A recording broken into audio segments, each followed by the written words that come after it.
Hello, everyone. Stewart Gandolf here for another podcast for healthcare success. I am doing this one at the Amtrak station on the way to San Diego, going down to Brighton, SEO. And it's just kind of a function of my life that I'm doing it from the train station. So Ajoy Mahtab is with us today, and he's very forgiving of me for doing his podcast interview from a train station. Hopefully you are too. Welcome, Ajoy.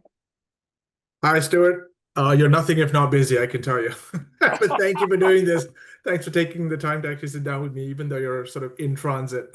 Oh my gosh, Ajoy, I started my day off.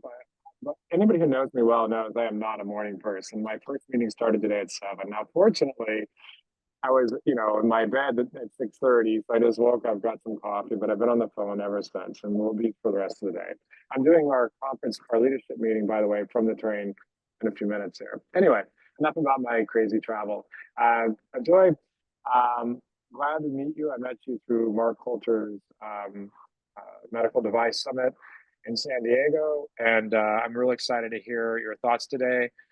You've got quite a background, so I know it, but our audience doesn't. So please tell me a little bit about your background as we get started here. Sure, Stuart. Hey, so it was really great meeting you at the conference. I love the fact that you chaired it, got some great ideas from you as we kind of heard the other speakers. I was lucky enough to be talking there as well. Uh, well, let me just dial back a little bit. So probably a little over 25 years ago, I completed my MBA, came out of Kellogg at Northwestern, was a marketer by passion, marketer by blood. So looked around for jobs in the field and ended up joining Johnson and Johnson way back when. Thought I'd do that for a couple of years, but literally came to realize I fell in love with healthcare. I fell in love with what we do. I love our role in helping providers and payers deliver amazing care to patients. I love solving puzzles. So as a marketer, the problems that our healthcare providers face every day. I love building solutions. I love building best-in-class organizations and teams in the process. And I've worked in a number of categories. So, you know, many, many years later, 25 years later, still in healthcare, but I've spanned across, well, I started in the OTC medicines business for J&J, but then I moved over to devices. So I worked in diabetes. I worked in the surgical space. I actually left J&J, joined Becton Dickinson, and looked after some of their medical surgical stuff. So working in hospital wards with nurses, doctors, and staff there. What else? I worked in lab diagnostics. And then for the last few years, I've actually been in dental. So I joined Dentsply Sirona. I was the commercial general manager for their orthodontics business, so the aligners, braces, and the wires, and also their endodontics business, so the root canal business. But I've been doing that for about 4 years. I actually left them at the end of October of last year. Started up my own little small consulting firm. I've been on advisory boards and been consulting. It's called Strategility Consulting, so strategic agility, right? Doesn't quite flow off the tongue, but it makes sense when I think about what I try to do, because really my passion is helping amazing leaders and teams thinking through strategic agile pathways and delivering profitable, sustainable growth at the end of the day. So, and most importantly, love to have fun along the way. So hopefully this will be a fun conversation and we'll see where the ideas go from here. That's awesome. Yeah, I'm sure it will be. So one of the fun facts, Joy, as we got to know each other, we were sort of comparing the secret dental card versus the secret medical card, and they're different worlds. So I'd love you to share some top line ideas about what separates them, because we're going to be talking about a lot of things today. But and I think you've got so much experience in so many different categories. But any fun insights you learned while you were in dentistry versus Yeah. medical? Wow. Oh gosh. So actually, you know what? It's funny because when you think about it, we always sort of focus on differences, but let's start with what's common, right? So I worked in retail with, folks running healthcare categories in retail. I worked with the general HCPs. I've worked with, surgeons and specialists, and then with dentists, both general dentists as well as specialists in the dental area. And what I realize is at the thread of it, at the basic of it, they're sort of driven by this purpose, right? So whether it's the hospital, whether it's non-acute environment, whether it's an independent dental practice's office, they're really about, I want to deliver superior patient care, even if they're different motivating factors. Now, when you think about dentists, what I find amazingly unique about that space is they're not just healthcare professionals, but they almost act like small business owners. And so they are first and foremost healthcare professionals, right? They're very often thinking about how do I make sure that I'm delivering a great patient experience and a great clinical outcome for my patient. but they've got to manage the operational issues of an office. They've got to manage organizational management with their staff. We all know about staff turnover in the industry. And so they're dealing with the sort of day-to-day problems. And if manufacturers like us or partners like you guys can really help alleviate some of that stuff, I think it makes their lives that much easier where they can then focus sort of on the patient instead of having to worry about, you know, did that order go in right? Did I get what I needed to get? Did my shipment arrive on time? There's almost 200,000 independent dental offices across North America. And so it's a very different go-to-market thinking that's required when we talk to them and when we deal with them and what they're really looking as, the definition of success versus when you're talking about sort of large hospital chains with big value committees who can think through stuff. And there's another department that's sort of managing the procurement and worrying about all the administrative logistics sides of the business. So the dentist really has to be sort of the jack of all trades, as well as the master of one, which is clinical outcomes for their patients. It makes a lot of sense. And it's funny, DSO, the big dental groups, typically have that management function in place. But the individual practices, they're still, like you said, they have to do everything. And on the medical side, there's so much, it depends what kind of specialty you're talking about. Is it private practice? Is it part of a health system? So it Mhm. varies a lot. But the idea, and it just feels like in dentistry, they have to worry about the business maybe more on average. And they have to think about, a lot of times there's a significant cash component. And so do things make economic sense because they're providing everything, right? So it's a little Right. bit different. It's a little bit different mindset. And uh, maybe some of those things will come up as we talk a little bit deeper here. So let's Mhm. talk a little bit as we move forward here. We talked about the various roles you're trying to target from a B2B standpoint. And really today, I want to talk about how to win the hearts and minds of your healthcare professional audience, Mhm. whether that's PAs, NPs, MD and DO, DDS, or whomever. But if you're working again and you're talking about different size businesses, right? A dental practice is very different than a hospital. Mhm. But for the sake of this part of the conversation, let's talk maybe about maybe large organizations where they do have multiple roles and just an office Sure. manager and a dentist. They might have a head of sales, they might have CEO, they might have a chief medical officer. There's a bunch of people that might be involved. Tell me a little bit about your insights about that and managing for those appropriate roles. Yeah, no, it's a really good way to think through the various facets that combine to create the optimal outcome, right? And so when I think about organizations and what they're trying to achieve, each layer and each level almost has a different role to play. And so on both sides of the table, I think what works not so well is when everybody's kind of trying to do the same thing. Everybody's trying to build that relationship. Everybody's trying to make that transactional sale. Everybody's trying to drive a deep relationship without thinking through the various pieces of the puzzle and who might be the most appropriate counterpart to really reach out to and connect with, right? So one of the things that I kind of took a big step back when I was running my business was, should I really focus on each piece and layer of that larger dental organization and think through what would matter most to that layer, and then who would be the right person from our side to make that connection and make that conversation turn into a really great one and a continuing one down the road. And so let's break it down a little bit for you, Stuart, for your audience. Let's start at the very basic, right? My sales territory reps best in the business at really maintaining and managing that independent office level relationship, right? They were in there for support. They were in there with clinical support and help. They were making sure that things were running smoothly. They were there and available to answer questions. They were there to educate them about what was coming down the pipe. Um, at the broader base level, though, at a dental service organization level, right? At the organization level, where they're trying to create standardization, where they're trying to put educational courses together that actually will allow them to improve the overall organizational level. They really want to work on a slightly higher level conversation with sort of people who have the resources and the ability to put that into practice. So my directors, my clinical leaders, they were the ones who were having that conversation. What are you guys really trying to achieve next year?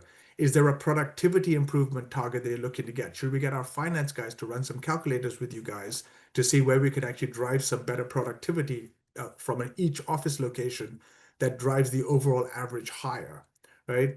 Key opinion leaders become a really important part of this business, right? So when you're talking to the visionaries, you better be having your highest level executives engage that conversation, because not only do you want to tell them what you have from a vision perspective, but you want to make sure you're hearing their vision and what they're trying to achieve, both at the organizational level and then from a delivery to patients at the end of the day, which is what we're really all here for, right? So I'll give you some examples from my background, and this is not just limited to the dental part. When I was running Ethicon Sutures, for example, we actually were trying to establish a new standard of care for antimicrobial sutures, right? So we wanted to make sure that we were influencing and working with the top KOLs across the world on how we could try to reduce the risk of surgical site infections by making an antimicrobial suture a standard of care in high-risk surgeries, for example.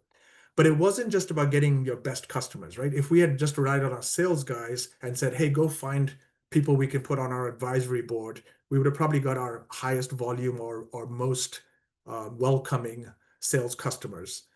What we tried to do is we said, let's take a big step back, work with our medical leaders and our executive leaders to go find those KOLs, key opinion leaders, who, for example, the CDC is calling up and saying, what do you think the standard of care should be? We had the ex-head of NICE, the European authority on, of what we should have as a standard of care. And so by bringing these luminaries together and driving that significantly higher level conversation, we actually ended up getting APIC, the Association for Prevention of Infection Control. They were actually the association that partnered to rewrite and establish the proposal and recommendation for using antimicrobial sutures as a practice. So you want to make sure that you're bringing in the right people and having the right level of conversation to truly impact clinical outcomes, to truly bring better stuff to market, and really at the end of the day, change the conversation to be a triple win, right? I always call it a win for the company, a win for the customer, and then a win for the patient at the end of the day. That's really what makes sense. It's excellent input, and it's intriguing. I love the way you thought that through. So, as a company today, actually, I've been on 2 discussions with potential clients for B2B, and thinking through, because we do a lot of, you know, our company does maybe a third, at least 40% B2B and 60% maybe B2C. When we're thinking about B2B, we're often thinking about, okay, what are our different personas within the organization? And so we talked a little bit about different titles, but what we find is oftentimes we'll do a matrix of, okay, these are the personas, and these are the things that matter to each of these personas. So it could be efficacy, it could be cost, it could be reputation, service, and dentistry, whether they can make money. Do you have any thoughts on that? Like in terms of each of these stakeholders have different thoughts. That might be the billion-dollar question there, Stuart. So this is where I'm going to. Hold on, it's both a sales issue and a marketing issue, right? Like our goal is usually to pick the brains of the customers and the salespeople who know what their customers really want, but they've got to be aligned. And so often they're not. They're not working together at all. So love you. Yeah, that is terrific. Oh my goodness. I think I might just have earned my paycheck with you on this one. So this is truly, and I'm being facetious here, but I will actually say in all seriousness, this is where great partners like you guys can really make a difference to the outcome. So let me kind of encapsulate what you said and some of the findings that we had on our side that really, really, really changed the game for us as a business and the industry in total. So one of the things that I found, to my good fortune, was when I joined Becton Dickinson, the company had invested at the behest of the CEO and the chief marketing officer at the time, probably the most in-depth and broadest segmentation study in the med device industry worldwide. It was incredible. So working with a great insights agency partner, working with a great strategic marketing agency partner, and working with the internal brain power that we had in the organization, they went much, much deeper than what's my role, what am I responsible for, and how should you talk to me from a customer perspective, right? So historically, and I think to a large degree, many organizations stepping into this space will start with size of hospital, title of the person they're going to be talking to, and kind of macroeconomic factors surrounding and environmental factors surrounding the location, right? So I'm going to go meet with the CFO of the hospital. I better be talking finance, right? What we found actually through this study is the titles could be directionally informative, but not necessarily conclusive of that was what the customer would really want to talk about and value most. That And matters right there a lot because you can go into a meeting with an assumption and be completely off if you don't bother to Mhm. ask. Continue. I'm sorry. Yeah, no, you're absolutely right. And so, yeah, please, this is supposed to be a dialogue. So I would really, caution people to go, hey, I already know because of the person's title or because of where they sit in the organization what they should do, because then you start talking about what you've got versus trying to understand what they really need and want, right? So getting a little bit under the hood and talking about what they value, what are their pain points, what is most important to them, opens the doors to a highly, highly informative conversation that then leads to actually delivering products without even talking about them. I used to always tell my team, don't sell products, solve problems. If you can understand the challenges your customer is facing and how you can solve that problem better than anybody else, the products will come along for the ride. And that is really the approach we took. So I was in charge of the IV catheter business. 90% of people going to a hospital get stuck with an IV. 40% of those IVs fail. They don't last as long as they're supposed to for all kinds of reasons: infections, dislodgements, infiltration and extravasation, all these technical terms, where basically the nurse has to replace the IV, right?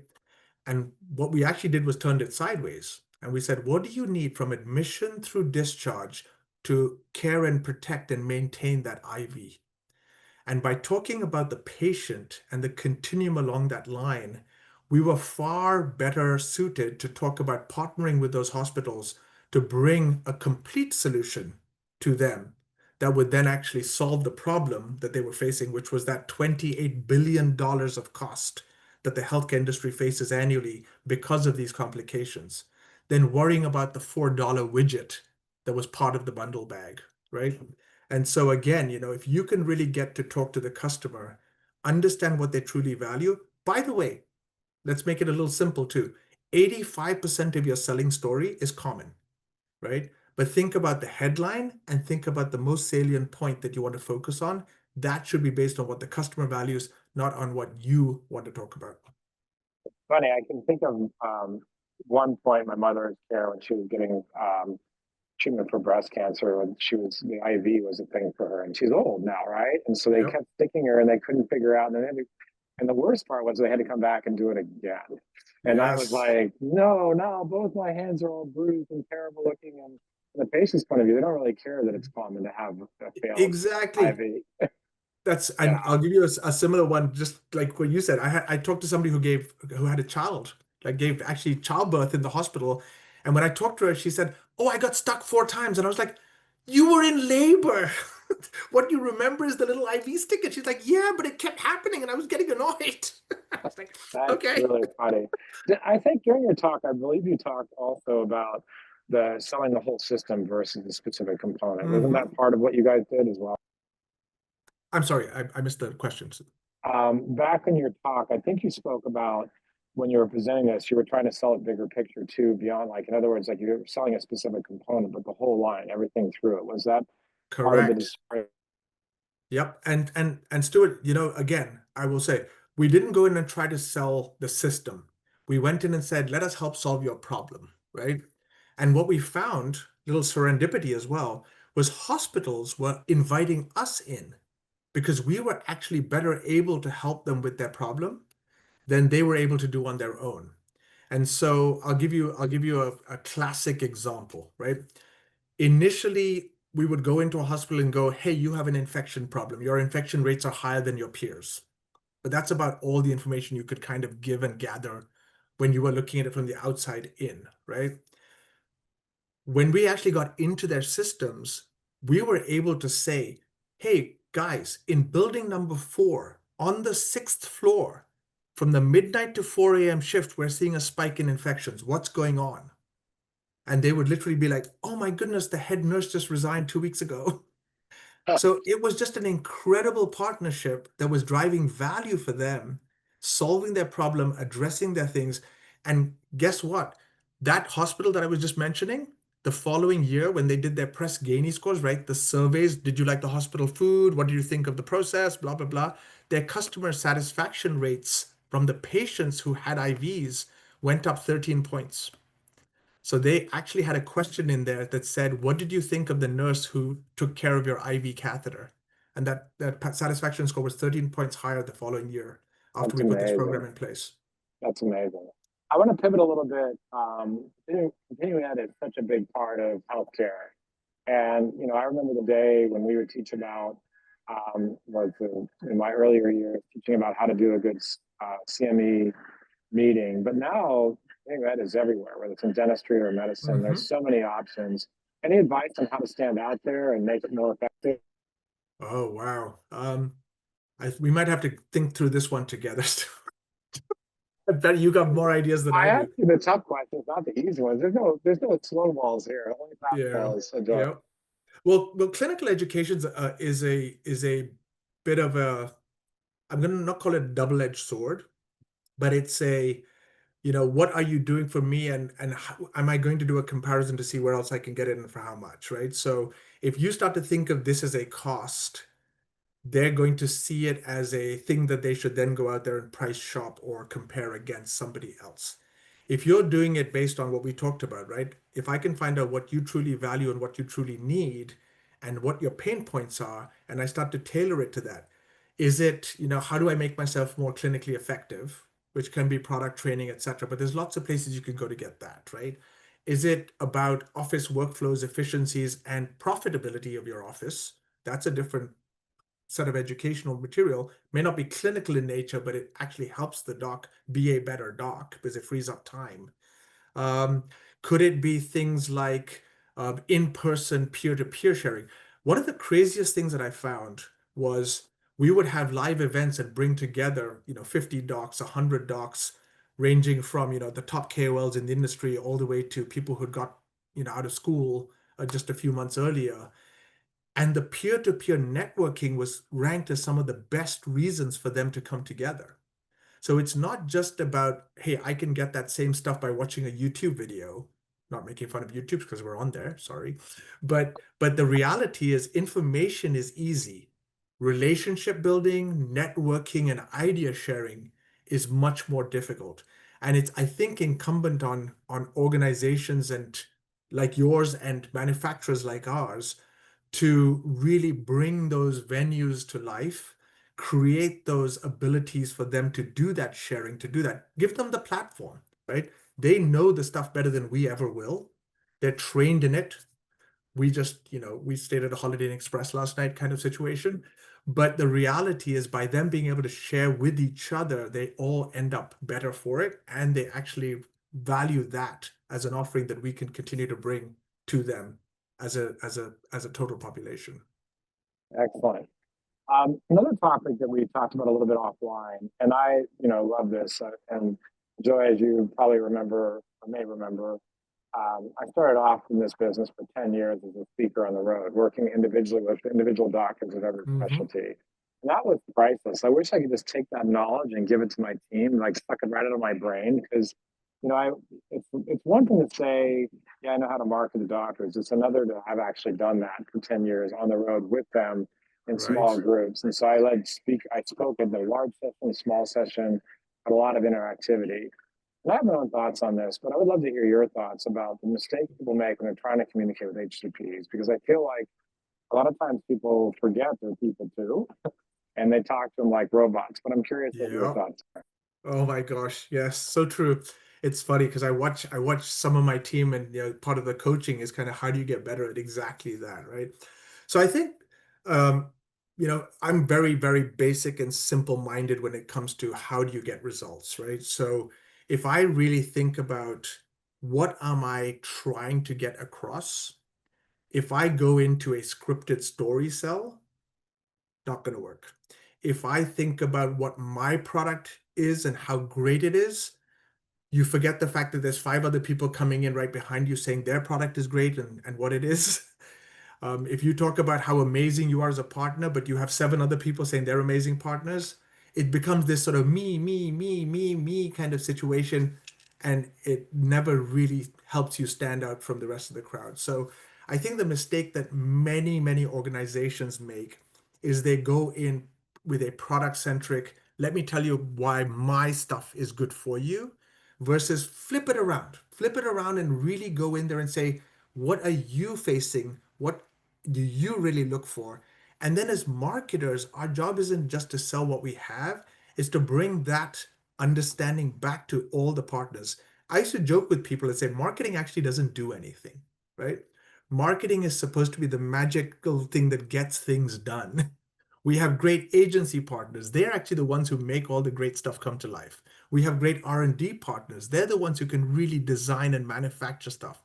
We have great operations partners. They're the ones who make sure it's in the hands of the docs when they need it, right? But marketing, we've got to have, our eyes open, our ears open, and really understand at the basic, like what is the customer looking for that we can then help with. I'll give you another story. So, this goes back a ways. So I was looking after an endoscopic surgical business, and there's a thing called a circular stapler, right? So think about, people who have colon cancer, for example, right? You have to cut out the cancerous bowel, and then you resect that colon, right? A colectomy. So you bring the two pieces of colon together, and you staple that line with this thing called a circular stapler. Well, it's a high risk procedure because if that bowel leaks, if the staple line doesn't fit properly and the bowel leaks, it's very dangerous for the patient. So making sure that you minimize leaks is the objective of every company when they're trying to design the next gen stapler. Well, it was with J&J, and J&J is very astute at designing great stuff that gives great clinical results. Our stapler, clinical trial, clinical study, had less than 2% leaks. The closest competitor, we were like 3 times better than them, right? All in the 5 to 6% range. And so we were patting ourselves on the back. We were talking about how great our stapler was. We were going into chiefs of surgery and saying, you should be standardizing to the J&J stapler because we have this. Well, I was in an emerging market and I was talking to the chief of surgery of a hospital.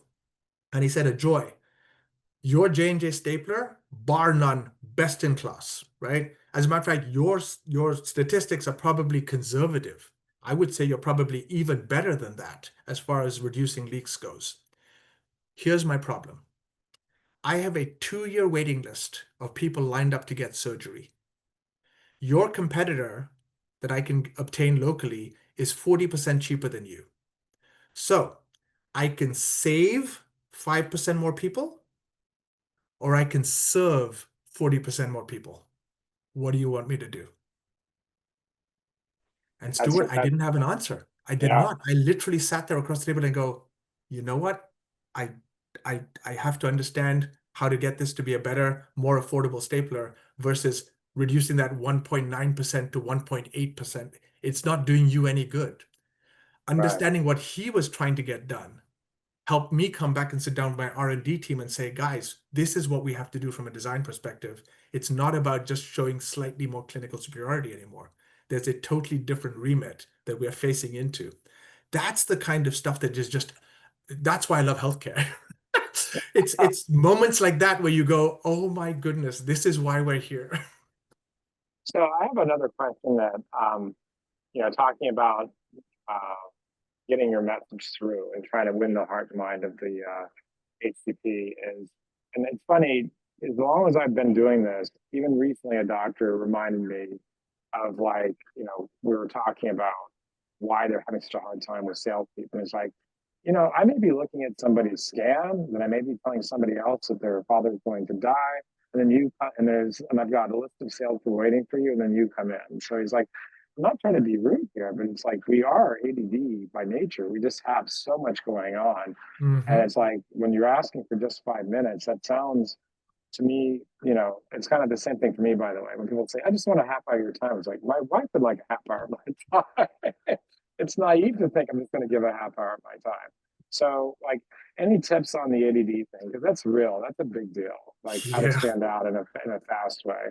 Yeah, no, it's a great question. So yeah, if you've ever been in pharma sales, guys, You know the story of you go in, they go, "Where do I sign? Show me your samples, get out." Yes. So So so it's an interesting situation, right? Like I said, these guys have so much going on, and you articulated it beautifully, right? It's not just the one person that I'm meeting today. It's not just the one thing I have to think about today. And we used to say in an average week, your average HCP probably thinks about you for 9 minutes if you're the market leader, and probably about a minute if you're not, right? And or not at all. so, and so for us to really go in there and say, can I have a longer, more in-depth interaction? What are you bringing to the conversation, right? If you have something that is truly worth listening to and talking about, they will make the time. My diabetes business was a perfect example of this, right? So when we started going in, it was a pen needle business. They were literally like, throw some samples to my, they didn't even come out. They were like, hey, you just deal with my front office folks. They have my authorized signature, drop off your pen needle samples and off you go, right? But when we started talking about value to patients and what we were trying to do and how we would actually change the dynamics of the industry and the category benefits, talking through that segmentation study that I'd mentioned earlier, that's when our reps were rebelling against us as the marketing team. They were saying, are you kidding me? I get 5 visits by doc once a quarter. I cannot waste that time talking about this segmentation study and asking them what they value. And we were like, well, we're going to have to do it. So we had to actually do a little bit of a top-down drive of you will follow the process. Sometimes you have to be a little bit of the stick versus the carrot. I get it. But the interesting thing was once they started going into these offices and doing what we asked them to do, they were calling us up and going, hey, I normally see my doc for 5 minutes. He canceled 2 subsequent appointments after mine so he could keep talking to me or she could keep talking to me for 40 minutes, 50 minutes. I was still in there and we were just talking through. And they were saying, this is one of the first times somebody's actually come in and not try to sell me something. They just come in and ask me what I'm trying to get done as a doc. And in my office, I'm happy to chat about that. When you That's have so new funny. products, when you Yeah. have new procedures, these are all things that they want to actually learn and listen to. But you got to make it worth their while. If you're going in there and being transactional, guys, uh, you'll be out there before you even know it. Yeah. So the trend towards nurse practitioners and PAs is Mm, obviously a big part of where healthcare is going. And even, the some people in the business. I once worked with Columbia University as a nurse practitioner program, and I remember one of the people I talked to thought it was dismissive to call them as an extender. So the way we communicate, the way we think, any specific ideas there about how to deal with MPs and yeah, yeah. So by the way, they've always been important.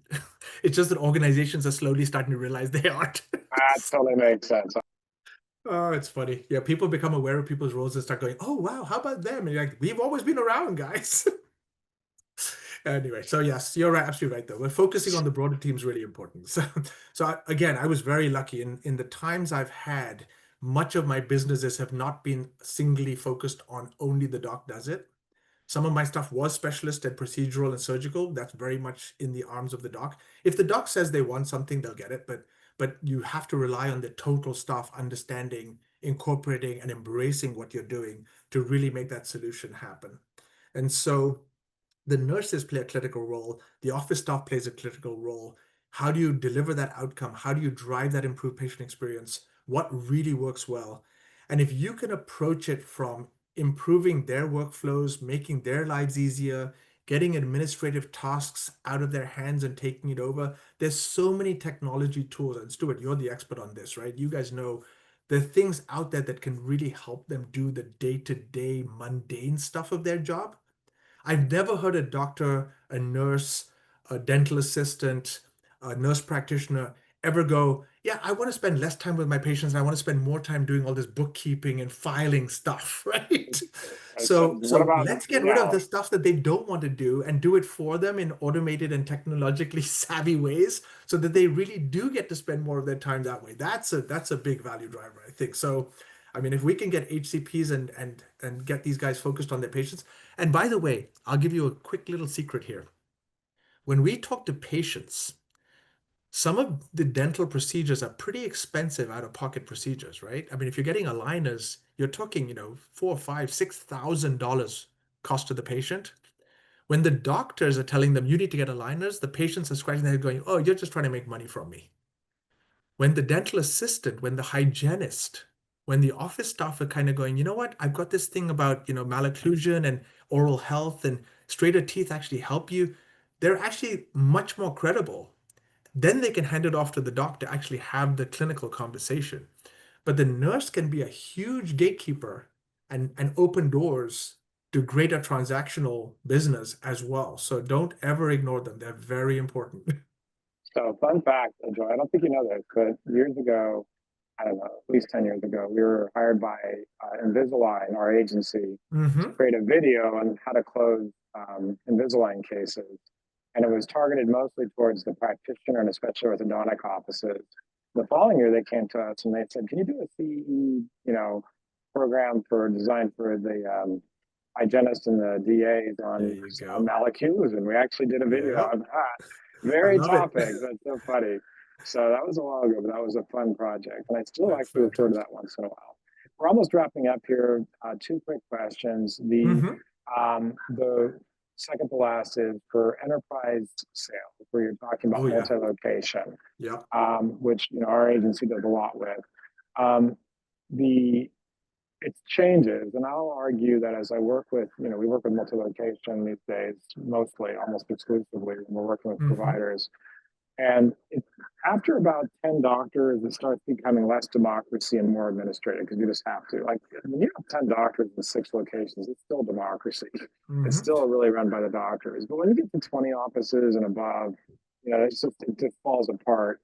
But I'm curious if you have any other, it's still always involved. So I have my own thoughts on this, but I'd love to hear your thoughts about how do you balance, you want to still talk to stakeholder doctors, but the administrator side too. Any quick secrets Hmm. for us?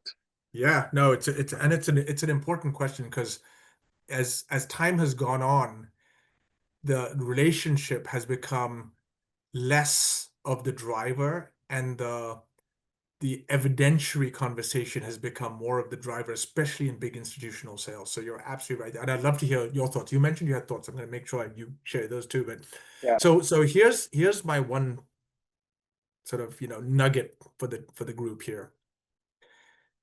If a doctor says they really want a product, whether it be a surgeon, whether it be a general doctor, and they go to the institution and say, I have to have this, I promise you they'll get it.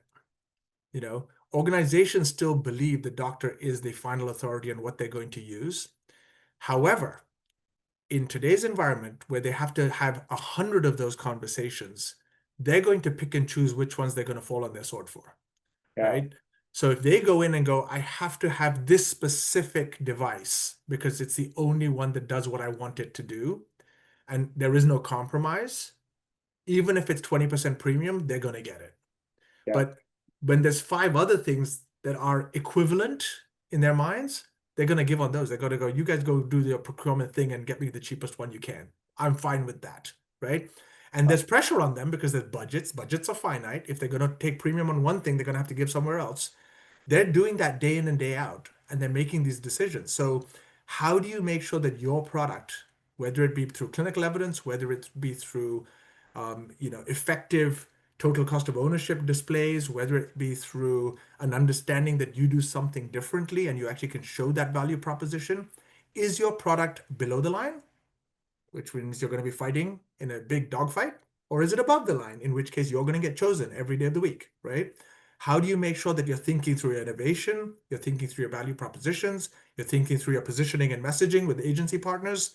Make sure that you're thinking through from the mind of the other side of the table why they should choose you and only you. If they say, I will choose you, you're still open to getting swapped out. If they say, I will only choose you or I will choose only you, that's when you've won the argument, right? And here's a little nugget for you as well. One of the things I came across by happenstance, and it was stupidity and ignorance that caused it, but I'm going to use it as wisdom now, is at some point I was stuck in a conversation and I couldn't get through to the procurement guys. And so internally I was moaning. I used a different word, but I was moaning. And somebody said, well, why didn't you go talk to our own procurement people? And I was like, oh, Lordy Lord, what an idea. I went to my own procurement team and I said, do you guys always buy whatever's cheapest? And they're like, no, we have an evaluation criteria that we use. And I was like, I want to sit down with you and talk through how you decide when you're going to pay more for A something great, and obvious idea. I love that. That's awesome. so it was the greatest conversation because then I went back with all that ammunition to the customer procurement team and I gave them all these things. They're like, that makes sense. That's so funny. So there you go. That's awesome. Well, I will tell you, in our world, we've been working as a marketing agency for ourselves and also for our clients. I have a slide that we came up with a few years ago, which is taken from the scene of Frankenstein's monster, where the villagers have pitchforks and flames, and they're chasing down the monster. And I always just say that. Think of that crowd if you're like annoying your doctors, like they're going to come after you, the whole crowd.